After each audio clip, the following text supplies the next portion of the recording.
우리가 신앙생활을 하면서 어려움을 만날 때가 있습니다. 예수를 믿으며 살 때도 여러 가지 많은 고난들을 겪게 되는 경우가 많습니다. 어떤 때는 정말 앞이 보이지 않을 정도로 캄캄한 상황에 또 처하게 되기도 하죠. 우리가 빛이신 예수님을 믿는다. 우리의 삶을 비추신다. 영원하신 하나님의 말씀이 우리의 앞길에 등불이 되신다.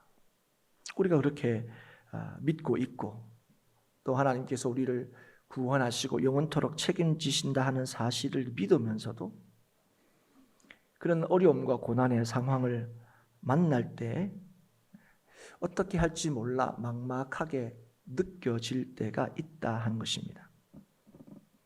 그럴 때 우리는 예수 믿는다 이렇게 고백하면서도 때로 두렵기도 하고 또 심지어는 낙심이 되기도 합니다. 어떻게 해야 될까? 그런 우리에게 오늘 이 룻기의 말씀은 믿음을 가진 자에게 그리고 믿음을 가지고 살면서도 어려움을 겪는 자들에게 큰 위로와 힘을 줍니다. 오늘 우리가 이제 읽은 이 말씀이 이제 룻기에 속해 있는 말씀인데요. 그런데 룻기는 이 제목과 달리 사실 룻이 아니라 1장부터 여러분 얼마 전에 우리가 룻기를 새벽에 또 여러분 개인적으로 묵상을 쭉 하셨는데요. 이 룻기는 보면 전체적으로 이 내용이 룻을 중심으로 이렇게 진행이 된다기보다는 이 나오미를 중심으로 이 룻기가 이렇게 그 이야기가 진행이 되는 것을 우리가 볼 수가 있습니다. 그래서 이 나오미의 삶에 우리로 하여금 주목하게 하시고 그 삶을 통하여 주시는 하나님의 뜻을 우리에게 알려준다는 거예요. 그래서 룻기를 처음 시작할 때도 사실은 뭘 우리에게 보여주냐면 엘리멜렉이라는 사람의 가정에 대해서 이야기를 시작하지만 사실은 나오미라는 여자가 처해 있는 상황에 대해서 제일 먼저 우리에게 보여줍니다.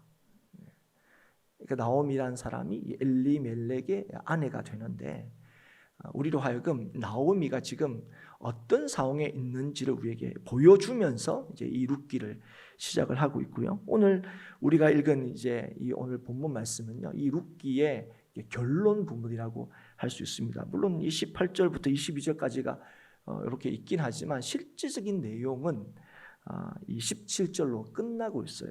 그런데 이 룻기의 결론 부분도 누구에게 집중하고 있는 것을 우리가 알 수 있습니까? 나오미.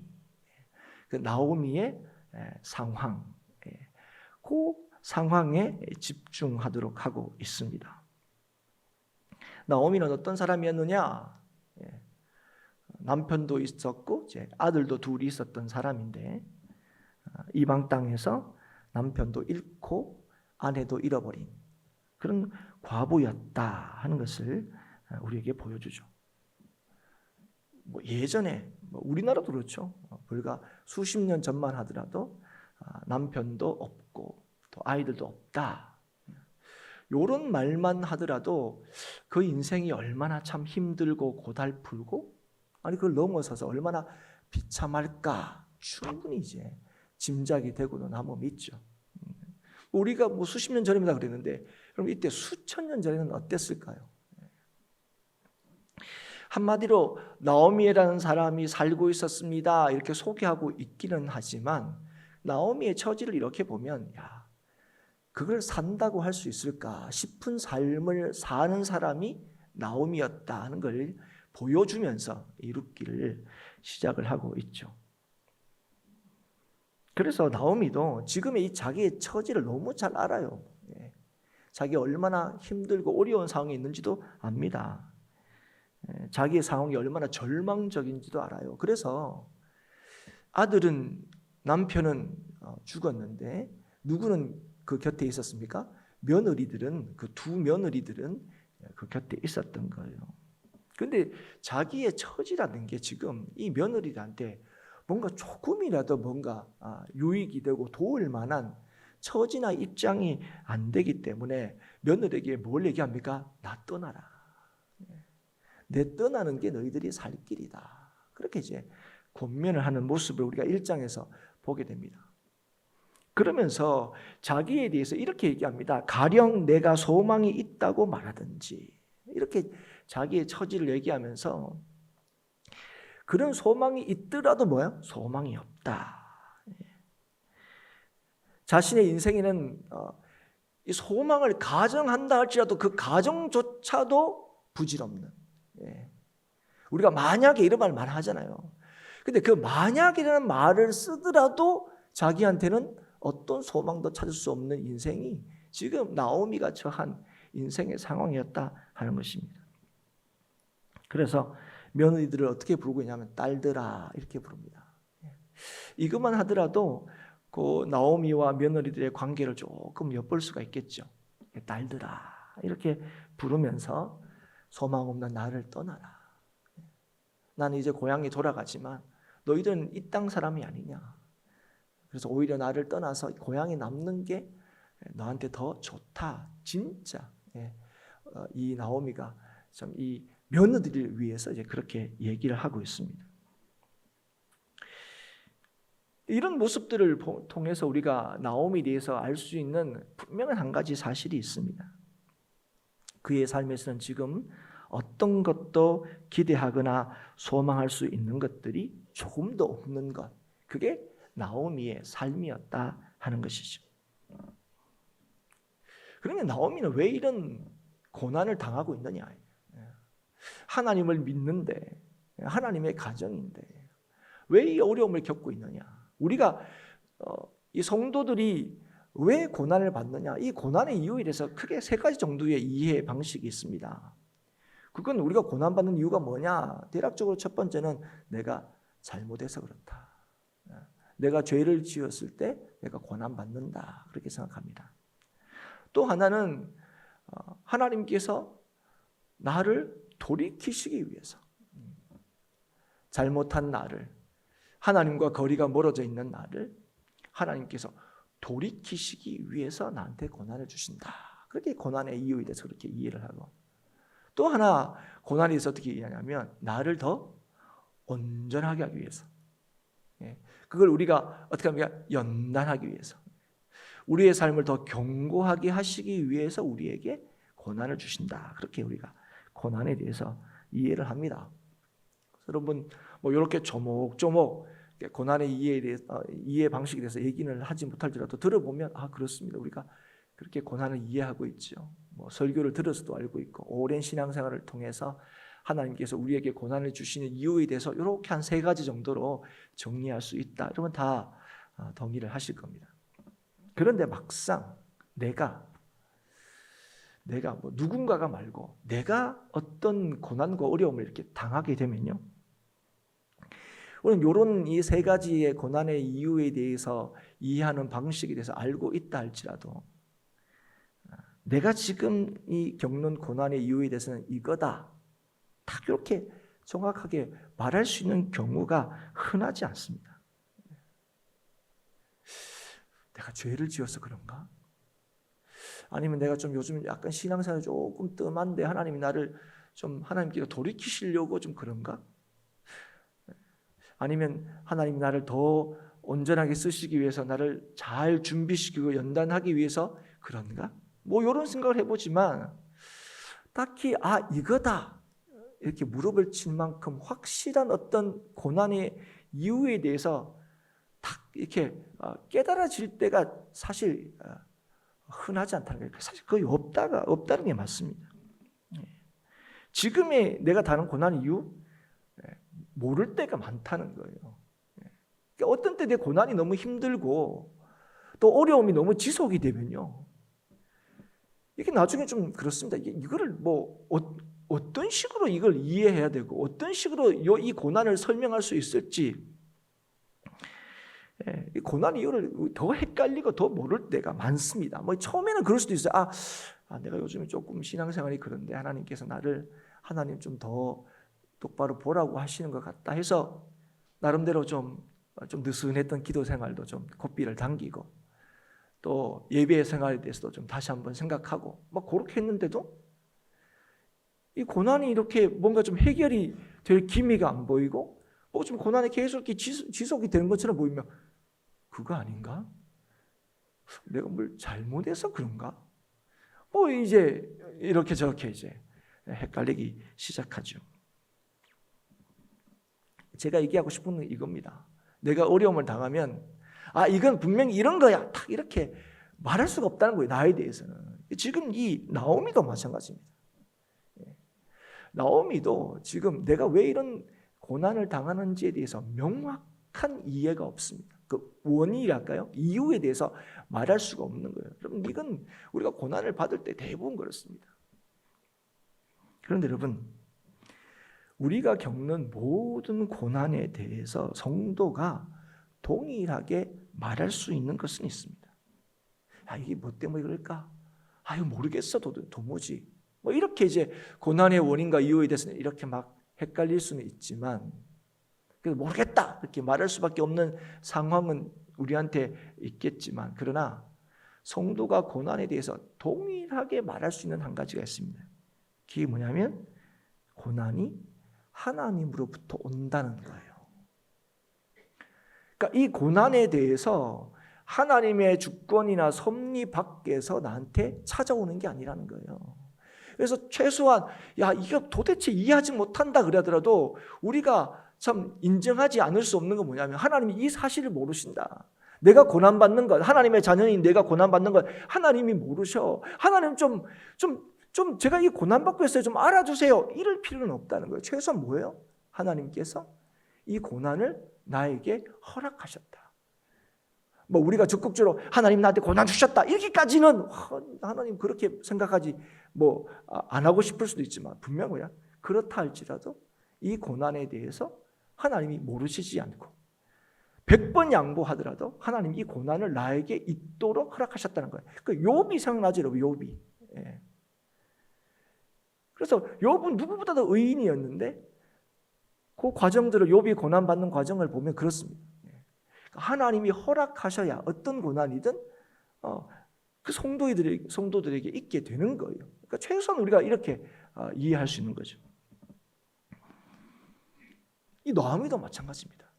이유는 모르겠는데 지금 내가 이렇게 된 것 그것은 하나님이 하셨기 때문에 그렇다고 고백하고 있는 거예요.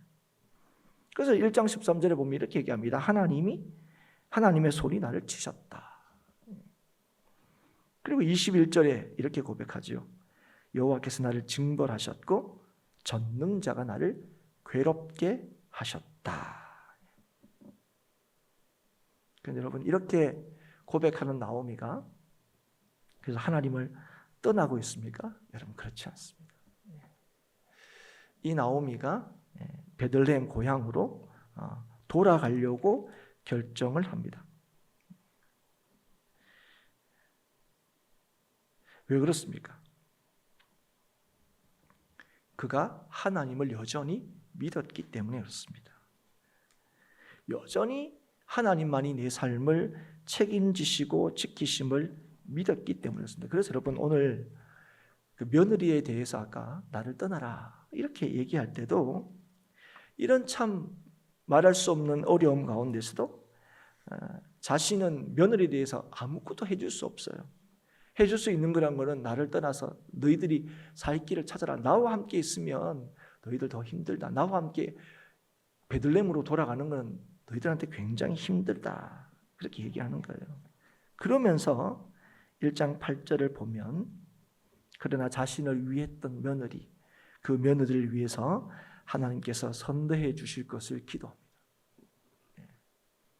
지금 이런 처지가 된 거 다 하나님께서 하셨다 이렇게 고백하면서도 지금 하나님을 원망하거나 하나님을 불평하고 있지 않다는 거예요. 우리가 볼 때 아니 지금 나오미가 하나님이 나를 치셨고 하나님이 나를 벌 주시고 하나님이 나를 괴롭게 하셔서 내가 지금 이렇게 됐다. 그거 원망 아닙니까?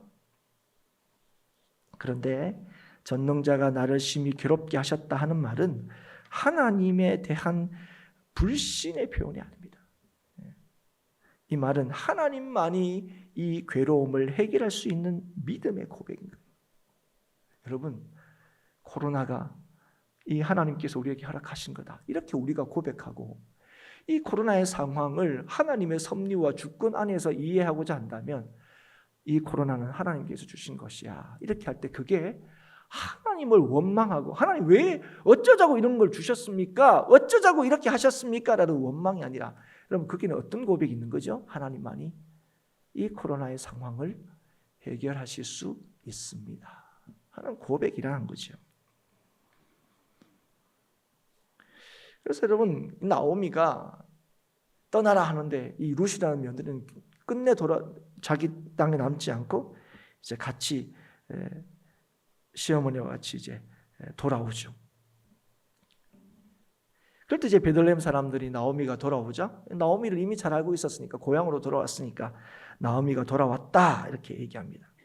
그런데 이제 그때 나오미의 반응이 뭐였습니까? 나를 나오미라 부르지 마라. 아니, 나오미를 나오미라 부르는데 부르지 말라 그래요. 그 왜냐하면 그 이름의 뜻 때문에 그렇습니다. 그 나오미라는 이름의 뜻이 이제 기쁨이라는 거예요. 그런데 지금의 이 상황이 어떻습니까? 금이 환영한 게 아니죠.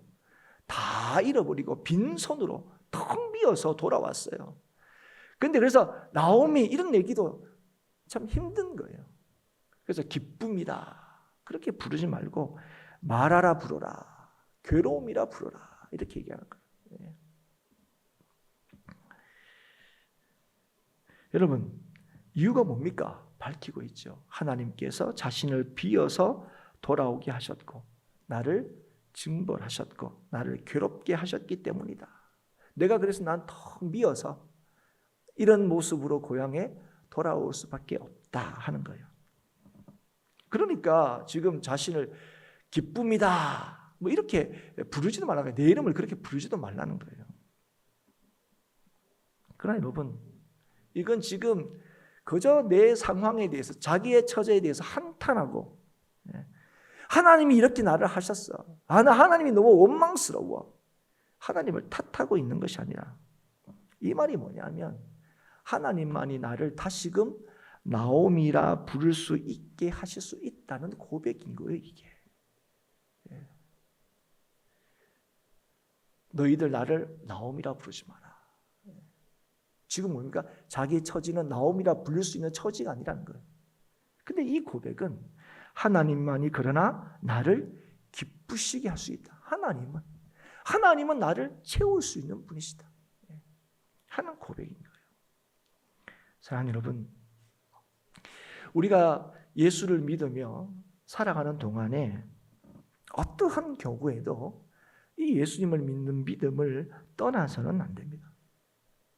우리가 흔히 예수 믿고 난 뒤에 더 나아졌다, 더 좋아졌다 이런 고백도 있지만, 어떤 때는 가만히 보면 예수를 믿어서 뭐 크게 달라진 게 있나 싶을 때도 있습니다. 처음에는 예수 믿는 처음에는 뭔가 막 달라진 것 같고 뭔가 좀 소망이 있고 새로운 인생을 사는 것처럼 보인다. 이게 5년 되고 10년 되고 20년 지나고 30년 이렇게 지나니까 예수를 믿으며 산다고 해도 그게 그러나 싶은 생각이 든다는 거예요. 그래서 심지어는 어떻습니까? 어떤 계기가 딱 생기면, 예를 들면 나오미와 같은 거죠. 하나님 믿었는데도 뭔가 다 잃어버리는 순간, 하나님 믿은데도 뭔가 앞이 보이지 않을 정도로 깜깜한 그런 순간, 그런 순간 어떤 사람들이 있습니까? 주님을 떠나는 사람들이 있죠. 믿음을 저버리는 사람들이 있습니다. 그러나 사랑 여러분, 이것만큼 어리석은 게 없습니다.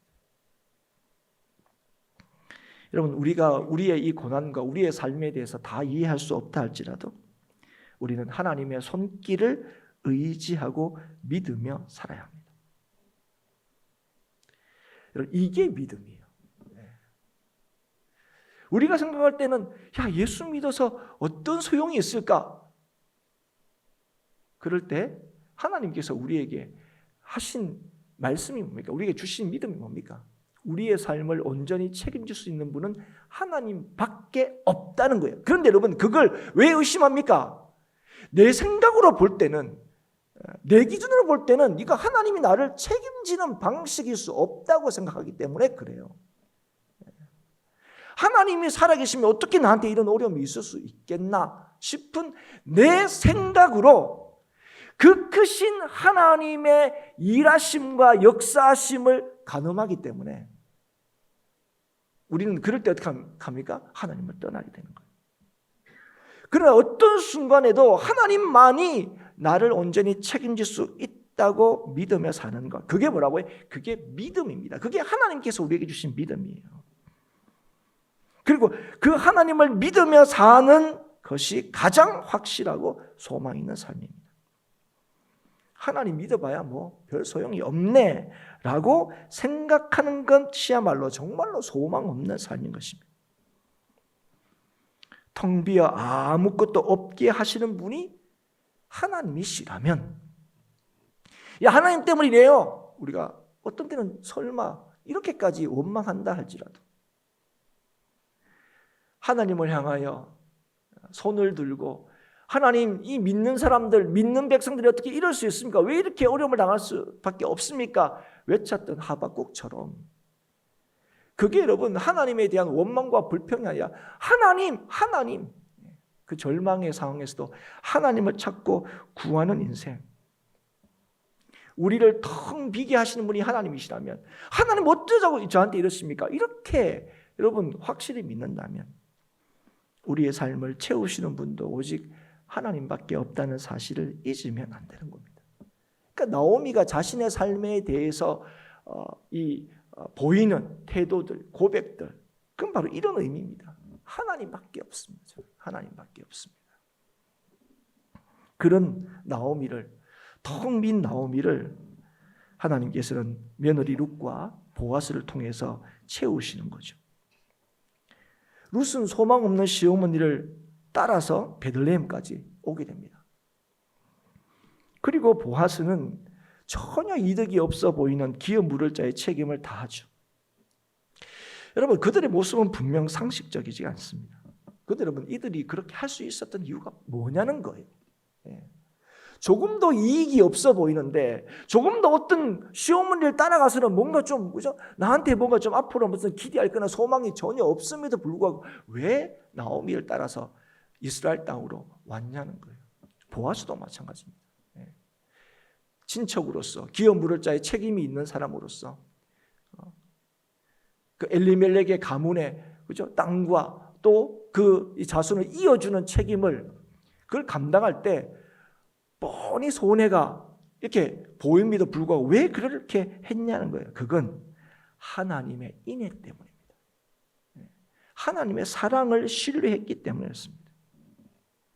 여러분, 룻은 이방 여인이었습니다. 그 집에 시집 오기 전에는 하나님을 전혀 몰랐을 거예요. 그런데 그 집에 시집을 가고 거기서 하나님을 알게 됩니다. 특별히 그죠? 이 시어머니 나오미를 통해서 하나님의 인애를 경험했다는 사실을 우리는 알 수가 있습니다. 그래서 아무것도 없으니 떠나라 할 때 아무것도 없는지 모릅니까? 알죠. 그래서 누구를 떠날 수 없다고요? 어머니를 떠날 수 없다고요. 그 이유가 뭐라고요? 하나님을 떠날 수 없기 때문에 그래요. 하나님의 인애를 경험한 거예요. 하나님의 사랑을 경험한 거예요. 그 시어머니를 통해서. 아무것도 해줄 수 없는 그 시어머니를 통해서 누구의 살아계심을 경험한 거예요? 하나님의 살아계심을 경험한 거예요. 그래서 현실적으로 아무런 도움을 받을 수 없는, 아무런 유익이 없어 보이는 시어머니를 떠날 수 없었을 뿐 아니라 그 시어머니를 따라서 베들레헴으로 오게 되는 거예요. 보아스도 마찬가지입니다. 보아스에 대해서 여러분 우리가 알 수 있는 건 그가 하나님의 인애를 아는 사람이었다는 거예요. 그가 그 땅의 베들레헴의 유력자라서 존경받는 사람이라서 의시되는 사람이 아니었다는 것. 자기 밭에 이삭을 주워오는 사람들을 얼마나 인격적으로 대하고 다루는지 우리 룻기를 통해서 얼마든지 볼 수 있습니다. 그게 왜 그렇습니까? 내가 잘나서 이렇지 않다는 거예요. 나를 향하신 하나님의 사랑을 그가 알았기 때문에. 그래서 이 보아스도 손해를 감수하더라도 주의 뜻을 따라 기업을 무르는 책임을 다하게 되는 거예요. 사랑하는 여러분, 누가 하나님의 인애를 베풀 수 있느냐? 그것은 하나님을 아는 자입니다. 하나님이 누구신지를 아는 자예요. 하나님의 인애를 베풀 수 있는 사람은 하나님의 사랑을 받은 자입니다. 하나님의 사랑을 확신하는 자예요. 하나님께서는 텅 비어버린 나오미의 인생을 채우시는 것처럼 오늘도 하나님께서는 텅 빈 인생을 채우시는 하나님이십니다. 룻과 보아스를 통해 나오미의 인생을 채우셨듯이 오늘도 주님의 인애를 아는 자를 통하여 이 땅을 채우십니다. 하나님의 인애를 보여주십니다. 하나님의 살아계심을 보여주십니다. 나오미에게는 룻이 있었고 돌아온 고향 베들레헴에는 보아스가 있었습니다. 그들은 하나님을 믿는 자였고 하나님의 인애를 아는 자였습니다. 하나님의 인애를 아는 자들, 하나님을 신뢰하는 사람들, 그 사람들이 하나님의 역사를 볼 수가 있고 하나님의 역사를 보여주는 인생을 살게 되는 거예요. 왜 그러냐면 하나님을 믿는 자를 통해서, 하나님의 인애를 받는 자를 통해서 하나님께서 하나님의 역사를 이루시기 때문에 그렇습니다. 그래서 여러분, 우리가 어느 곳에 있든지 간에, 여러분 어떤 상황 속에 있든지 간에, 여러분 오늘 하나님께서 우리를 사랑하신다는 것, 우리가 그 사랑을 다 이해할 수 없을 때 그게 무슨 사랑이냐 싶은 생각이 들 때조차도 예수 그리스도 아들을 아끼지 않고 나를 위하여 내어주신 그 하나님이 여전히 나를 사랑하고 계시다는 사실을 여러분 절대로 잊지 않아서 어느 곳에 있든지 간에, 우리가 뭘 가지고 있든지 간에, 우리가 능력이 있든지 간에 능력이 없든지 간에 오늘도 하나님의 사랑을 신뢰함으로 하나님의 살아계심을 온전히 증거하고 보여주는 삶을 사는 저와 여러분이 될 수 있기를 주의 이름으로 축복합니다. 그러나 그 사랑은 사실은 말로 다 할 수 있는 게 아니죠. 말로 할 수 있는 게 아닙니다. 우리는 룻과 보아스가 실제로 지불한 대가를 알고 있습니다. 우리는 나오미를 따라서, 시오미는 나오미를 따라서 베들레헴에 왔다, 우리가 간단히 얘기할 수 있지만 여러분, 룻은 굉장히 큰 대가를 치른 거예요. 그 상황을 보면 고생길이 더 환한 거예요. 그죠? 어려운 길을 택한 거예요. 오히려 며느리 한 사람인 오르바는 시어머니의 권면을 받고 그 땅에 남았습니다. 자기 고향으로 오히려 돌아갔습니다. 그게 상식적인 거죠. 오히려 룻은 더 어려운 길을 택한 것처럼 보입니다. 보아스도 마찬가지예요. 적지 않은 재산의 손실을 감수하고 기업 물을 자의 책임을 졌습니다. 물론 그 가운데서 일어나는 이 룻기를 보면 그 가운데서 일어나는 여러 가지 뭐랄까 좀 의문들, 그 일어나는 그 일들에 대해서 우리가 다 어떻게 이해하거나 답할 수 없는 경우가, 답할 수 없는 경우가 굉장히 많습니다. 예를 들어서 이런 거죠. 기업 물을 자라는 보아스가 기업을 물을 자라는 걸 알고 난 뒤에 나오미가 룻 보고 보아스 찾아가라, 접근해라, 그리고 보아스 발치에 누워라, 뭐 이렇게 하는 거, 이런 게 맞는 건가? 아니면 이 보아스가 자기를 찾아온 이 룻을 막 내쫓지 않고 어떻게 합니까? 밤새도록 자기와 함께 머물도록 하죠. 그러니까 이런 것들이 뭐 사실 도덕적으로 용인할 수 있는 건가? 뭐 이런저런 이런 일들이 진행되는 과정 속에서 이런 질문에 대해서 우리가 속 시원하게 다 누군가를 이해시킬 만한 답을 다 제시할 수는 없어 보입니다. 우리도 그런 때가 있죠, 여러분. 우리가 믿음으로 살 때, 여러분, 믿음으로 행동할 때에 그 믿음으로 행동하는 걸 다 설명할 길이 없을 때가 많습니다. 똑같은 상황인데 어떻게 하죠? 이렇게 할 수도 있고 저렇게 할 수도 있어요. 그럴 때 사람들이 오해할 수도 있습니다. 야, 그게 무슨 예수 믿는 거냐? 뭐 보아스가 뭐 사람들 되게 인격적으로 다루는데 뭐 어떻게 이 여자 그래? 빨리 돌려버렸어야지. 뭐 이런 나름대로 그런 그 사람들의 어떤 행동이나 이런 것에 대해서 이러쿵저러쿵 뭐 평가할 수도 있을 겁니다. 그러나 여러분, 우리가 룻기를 보면서 분명히 알 수 있는 한 가지가 있습니다. 이들의 이런 행동들은 자신의 유익이나 이익 때문에 한 게 아니라는 거예요. 이 나오미가 룻에게 그렇게 얘기한 것도 뭡니까? 룻을 위한 거고, 룻이 나오미의 뜻을 따른 것도 자신을 위한 게 아닙니다. 그리고 보아스가 그 밤에 룻을 쫓아내지 않고, 그죠? 오해를 받을 수 있는 상황에 충분히 있음에도 불구하고 그 밤에 쫓아내지 않고 있게 한 이유가 뭡니까? 룻을 위해서입니다. 룻을 위해서. 그래서 그들의 행위, 여러분 겉으로 볼 때는, 밖에서 볼 때는 충분히 오해하고, 그게 무슨 믿음이냐, 그게 무슨 예수 믿는 자들의 태도냐, 이렇게 오해할 만한 그런 충분한 상황이 있더라도 우리가 이들에 대해서 얘기할 수 있는 게 뭡니까? 이들에 대해서 하나님께서 우리에게 보여주신 게 뭐예요? 자기의 이익을 위해서 행동하지 않았다는 거예요. 그들과 관계를 맺고 있는 사람들을 위해서. 그리고 이들이 그렇게 할 수 있었던 이유가 뭡니까? 하나님의 인애 때문에, 하나님의 사랑을 알기 때문에 그 하나님의 사랑을 보여줄 수 있었다는 것입니다. 여러분, 오늘 우리가 믿는 게 이거예요. 여러분, 우리는 사람들의 오해를 받지 않는 것이 중요한 게 아닙니다. 뭐 일부러 오해받을 필요는 없는 거죠. 그러나 우리가 믿음으로 살 때요, 오해받을 때도 있습니다. 그럴 때 여러분 뭐 해야 됩니까? 그 오해를 벗고자, 내 유익을 위해서, 오해를 벗고자 다른 사람들을 사랑으로 대하는 이 일들을 멈추면 안 된다는 거예요. 여러분, 자녀들이 그렇죠. 여러분, 자녀들이 부모의 사랑과 부모의 그 마음을 다 이해합니까? 그래서 이해 못한다고 해서 여러분 쫓아내십니까? 물론 말로는 야! 집 나가라, 야! 뭐 그런 말을 뭐 한두 번 해보셨을 뭐 그런 경험이 있었는데, 여러분 집 나가면 그래서 속신합니까? 저게 집 나간다고 진짜 나가? 어릴 때 그죠? 야, 짐 싸! 막 한 번씩 하잖아. 근데 애가 뭐 진짜 짐 싸면 뭐 합니까? 더 화가 납니다. 화가 나요. 잘못했다고 그러고 뭐 엎드려 이래야 되는데, 내 짐 싼다면서 막 꾸역꾸역 양말도 챙기고 이러면요, 저런 게 다 했어 싶은 마음이 드는 거죠. 여러분, 부모의 마음을 다 이해하지 못한다고 해서 여러분, 그래서 어떻게 보면 안 쫓아냅니다. 품는 거죠. 여러분, 그래서 여러분 우리가 알아야 돼요. 여러분, 오늘 우리가 이 땅을 살아갈 때 행하는 모든 일들은요, 무엇 때문에 우리가 이 일을 행해야 되느냐? 하나님께서 모든 것을 합력하여 선을 이루신다는 사실을 믿는 믿음으로 행해야 돼요.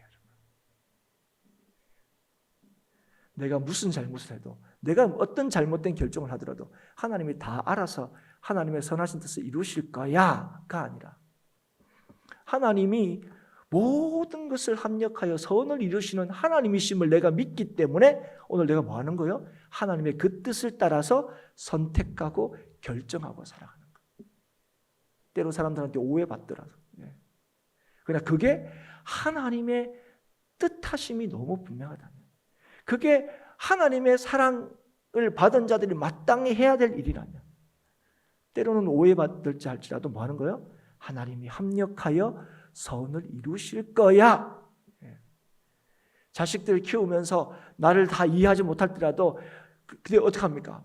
그래서 자식들 좋은 데를 해줍니까? 아니죠. 그럴 때라도 뭐 하는 거예요? 내가 이 자식을 바로 키우기 위해서 선택하는 거죠. 언젠간 알아주겠지. 그걸 믿으면서 하는 거잖아요. 언젠간 알아주겠지. 살아계신 하나님이 오늘도 모든 것을 주관하시고 섭리하신 하나님이 내 하나님이라는 사실을 믿는다면 오늘 우리의 이 삶의 모습은 어떻게 됩니까? 하나님이 아시기 때문에 뭐야? 하나님의 뜻대로 하는 거예요. 이 은혜가 저와 여러분에게 있을 수 있기를 주님으로 축복합니다. 이걸 못 믿으면요, 우리의 모든 인간관계들, 모든 우리의 삶에서는 항상 뭐가 됩니까? 늘 계산하게 돼 있어요. 계산합니다. 여러분, 절대로 믿음대로 살지 못해요. 여러분, 왜 계산합니까? 나한테 이익이 되냐 손해이 되냐. 여러분, 우리가 왜 계산하지 않을 수가 있습니까? 그건 예수님이 나를 위하여 십자가를 지셨고 나를 완전히 책임지셨다는 사실을 믿으면 계산하지 않게 돼요. 믿으면 계산하지 않아야 돼요. 이게 예수님을 못 믿으면 계산하는 거예요. 내 인생은 내가 책임져야 돼요. 그러나 내 인생을 주님께서 책임지셨다는 사실이 믿어지면 그 다음 뭐 하는 거예요? 주님을 쫓게 돼 있어요. 주님을 닮게 돼 있어요. 야, 그렇게 살면 바보 같은 짓이다. 사람들이 뭐라고 얘기하더라도 나를 책임지시는 주님을 믿기 때문에 오늘도 주님의 기뻐하시는 일이 뭐냐, 주님의 뜻이 뭐냐, 거기에 관심이 있고 그걸 따라가 살아가는 거예요. 그게 뭡니까? 그게 성도예요, 여러분. 그게 믿는 사람들입니다. 룻과 보아스의 인연을 통해서 모든 것을 다 잃어버린, 그래서 텅 빈 인생으로 돌아온 나오미에게 오늘 우리가 4장의 말씀을 보면 여호와께서 아이를 주셨어요. 아이를 안고 있습니다. 원래 나오미는 두 아들이 있었습니다. 근데 두 아들이 죽어버렸어요. 그런데 이제는 더 이상 아이를 낳을 수도 없어요. 아들도 없고. 그런데 아이를 안고 있는 것을 오늘 우리 본문의 말씀을 통해서 우리가 확인할 수가 있죠. 사랑하는 여러분, 아이를 안고 있다. 절대로 아이를 안을 수 없는 여인이. 그게 무엇입니까? 그의 인생이 회복되고 채워졌다는 거예요. 그리고 이 인생을 누가 채우셨다고 말씀하시는 겁니까? 하나님께서 채우셨다는 거예요. 보아스가 룻을 채우고 룻이 나오미를 채운 것처럼 보이지만 이 모든 것의 배후에는 누가 있다고요? 하나님이 계신다는 거예요. 하나님의 역사하심이 있다는 겁니다. 내게 기어 물을 자가 없게 하지 아니하셨도다. 이게 나오미의 이 지금 모습을 보고 사람들이 하는 평가였습니다. 무슨 말입니까? 이가 소망이 없는 자였습니다. 그 사람들이 다 아는 거예요. 나를 나오미라고도 부르지 말라고 했던 상황을 이들이 너무 잘 알고 있습니다. 그런데 이 소망 없는 자를 소망 있게 하신 분이 하나님이시다 하는 거예요. 고백하게 하는 겁니다. 그리고 하나님께서는 보아스와 룻을 통하여 이 일을 이루셨죠. 보아스와 룻은 하나님의 인애의 통로였습니다. 그래서 여러분, 그들의 행동은요, 단순하게 어떤 사람들에게 베푸는 호의가 아니라 하나님의 사랑인 거예요, 여러분. 여러분, 우리가 어떤 사람들에 대해서 보이는 호의적인 태도와 하나님의 사랑의 결정적인 차이는 뭔지 아십니까? 여러분, 호의를 베풀 때 사람들이 나를 이해하지 못하면 그 호의는 거두어 드리게 되어 있습니다. 그러나 하나님의 사랑은 어떤 오해에도 불구하고 나 같은 죄인 살리신 그 하나님의 사랑으로 그 사람들에게 하나님의 사랑을 보여주는 거예요. 겉으로 볼 때는 비슷하게 보입니다. 그러나 여러분, 그 성질과 성격은 완전히 다른 거예요. 사랑하는 여러분, 실제로 역사하시는 분은 하나님이세요. 여러분, 실제로 모든 것을 이루시는 분은 하나님이십니다. 그래서 여러분, 우리가 자꾸 착각하고 놓치지 말아야 할 거는 내가 뭘 했기 때문에 이 일을 통하여 어떤 하나님의 일이 이루어졌다고 여러분 생각하시면 안 돼요. 여러분, 하나님께서 오늘도 하나님을 믿는 사람을 통해서 하나님의 인리를 아는 사람을 통해 하나님의 역사를 이루신다 그랬는데, 하나님, 그럼 목사님 그런 거 아닙니까? 나의 어떤 행동을 통해서 하나님께서 역사하신 거 아닙니까? 근데 제가 이렇게 설명하는 까닭이 있습니다. 우리는 내가 행한 어떤 행동, 그게 좋은 일, 호의를 베푸는 일, 그 행동 자체가 하나님의 일을 이룬다고 착각하지 말라는 겁니다. 여러분, 사랑장 기억나시죠? 고린도전서의 13장 사랑장. 내 몸을 불사르게 내어준다 할지라도 뭐가 없으면, 사랑이 없으면 아무것도 아니라고요. 아무것도 아니라고요. 거기에 예수님의 은혜와 사랑이 없다면 그게 아무런 대단한 일이 할지라도 그게 아무것도 아니라는 거예요. 내 몸을 불사르게 나무 위에서 내어주는 것만큼 더 큰 사랑을 어떻게 표현할 수 있겠습니까? 그러나 거기에 뭐가 없으면요, 주님의 사랑이 없습니다. 사랑하는 여러분, 그래서 오늘도 여러분 상황이 어떤지 간에, 여러분 형편이 어떤지 간에, 여러분 오늘도 하나님께서 하나님의 역사를 이루신다는 것. 누굴 통하여? 하나님이 택하시고 부르신 자들 통하여. 능력 있고 지위가 있고 힘이 좀 있는 사람이 아니라 그 하나님의 사랑을 확신하고 믿고 따르는 사람을 통해서 오늘 하나님께서는 하나님의 일을 하나님이 이루시는 거예요, 여러분. 우리가 어떤 능력을 가지고 있기 때문에 우리가 하나님 일을 하는 게 아니에요. 오늘도 하나님을 진실로 믿는 자를 통하여 하나님께서 역사하시는 겁니다. 그래서 오늘도 우리가 살아갈 때에 우리의 형편을 따라서 이렇게 저렇게 평가하지 말고 어떤 상황 속에서도 하나님의 인애를 잊어버리지 않고 그 하나님의 사랑을 확신하고 그래서 어떤 상황 속에서도 하나님의 인애의 통로로 쓰임받기를 여러분 기대하시고 기도하시는 저와 여러분이 될 수 있기를 주의 이름으로 축복합니다. 이런 삶에 대한 기대와 소망이 있기를 바랍니다. 축복하는 자로 하나님의 인애를 들으는 자로 하나님의 부르심을 받은 인생임을 오늘 저와 여러분이 이 아침에 기억할 수 있기를 바랍니다. 그래서 이 공궁에 처한 사람들을 볼 때마다 어려움에 처한 사람들을 볼 때마다 우리가 자발적인 헌신과 사랑을 보여주어야 할 겁니다. 제가 자발적으로 얘기하는 것은 우리 힘으로 할 수 있다는 의미가 아닙니다. 누가 자발적이 될 수 있습니까? 누가 기쁨으로 그 일을 할 수 있겠습니까? 인애를 경험한 자만이 우리를 향한 하나님의 헌신과 사랑을 경험한 자만이 예수 그리스도의 그 십자가의 사랑이 무엇인지를 확신하고 믿는 자만이 오늘 우리는 우리 이웃들에 대해서 하나님의 살아계심과 이 땅을 사랑하심을 보여줄 수 있다는 거예요. 우리가 늘 나를 위하여 죽으신 예수 그리스도, 나를 위하여 십자가를 지신 예수 그리스도를 기억하고 붙들고 묵상하고 의지하는 까닭이 여기 있는 거예요. 그럴 때 여러분 오늘 뭐 할 수 있는 게 주님이 나를 위하여 죽으셨지, 주님이 나를 살리셨지, 주님이 나와 함께 하시지, 주님이 영원토록 나를 지켜주시지, 이게 믿어지고 확인되고 깨달아질 때마다 오늘 뭐 하는 거예요? 계산하는 인생이 아니라 오늘도 주님을 따르는 인생을 살 수 있는 거예요. 내가 살아내는 인생이 아니라 내 안에 주님께서 사시는 인생, 그래서 하나님을 증거하고 보여주는 인생을 살아갈 수 있는 것입니다. 그리고 그 인생을 통하여 오늘 룻과 보아스를 통해서 나홈만 채운 게 아니죠. 그의 자손인 다윗을 통하여 이스라엘을 채우셨고 궁극적으로 그 다윗의 자손으로 예수 그리스도께서 오시고 예수 그리스도를 통해서 주의 택한 모든 백성을 채우시는 것을 우리는 보게 됩니다.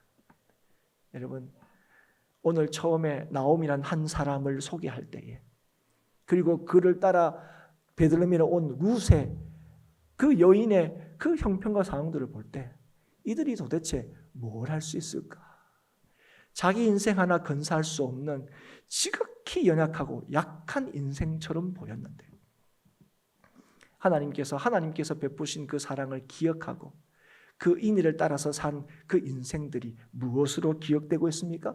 온 세상을 채우시는 하나님의 역사하심에 쓰임받은 사람으로 오늘 우리에게 기억하게 하셨다는 사실을 꼭 깨달을 수 있기를 주의 이름으로 축복합니다. 그래서 오늘도 우리 행복한 교회 성도들이 오늘도 이 하나님만이 나를 채우시고 하나님만이 나를 책임지시고 하나님만이 나를 온전히 주장하신다는 사실을 믿어서 여러분의 가정에, 이웃의 세상에 하나님의 인애를 보여주는 하나님의 사람으로 살아갈 수 있기를 축복합니다.